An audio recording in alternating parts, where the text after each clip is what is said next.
প্রতিবাসী, প্রিয় লক্ষ্মীপুর জেলাবাসী, আসসালামু আলাইকুম রহমতুল্লাহ। আপনারা সবাই অবগত আছেন, আগামী 12ই ফেব্রুয়ারি ত্রয়োদশ জাতীয় সংসদ নির্বাচন। এই নির্বাচনে অনেকগুলো রাজনৈতিক দল অংশগ্রহণ করছে, তারা নির্বাচনে প্রতিদ্বন্দ্বিতা করছে। পাশাপাশি আমাদের বর্তমান পরিবর্তিত সরকার দেশব্যাপী হ্যাঁ এবং না ভোটের, দেশকে সংস্কারের জন্য হ্যাঁ এবং না ভোটের উদ্যোগ গ্রহণ করেছে।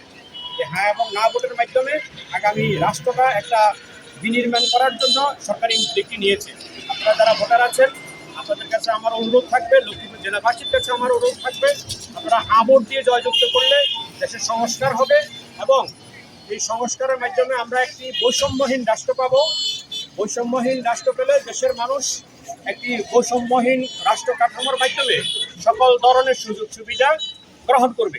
এবং বিগত দিনের আমরা দেখেছি ফ্যাসিস্ট সরকারের যে অত্যাচার, নির্যাতন এবং গুম, খুন, ভোট ডাকাতি, এবং তার অন্য কোনো দল ক্ষমতায় আসলে, যেই দলে ক্ষমতায় আসুক, তারা যাতে কোনো ধরনের ভোট ডাকাতি করতে না পারে, কোনো ধরনের দুঃশাসন করতে না পারে, দলীয় চাঁদাবাজির সন্ত্রাস যাতে না থাকে, এই বিষয়গুলোকে উদ্দেশ্য করেই মূলত এই রাষ্ট্র সংস্কারের জন্য হ্যাঁ এবং না ভোটের উদ্যোগ নেওয়া হয়েছে।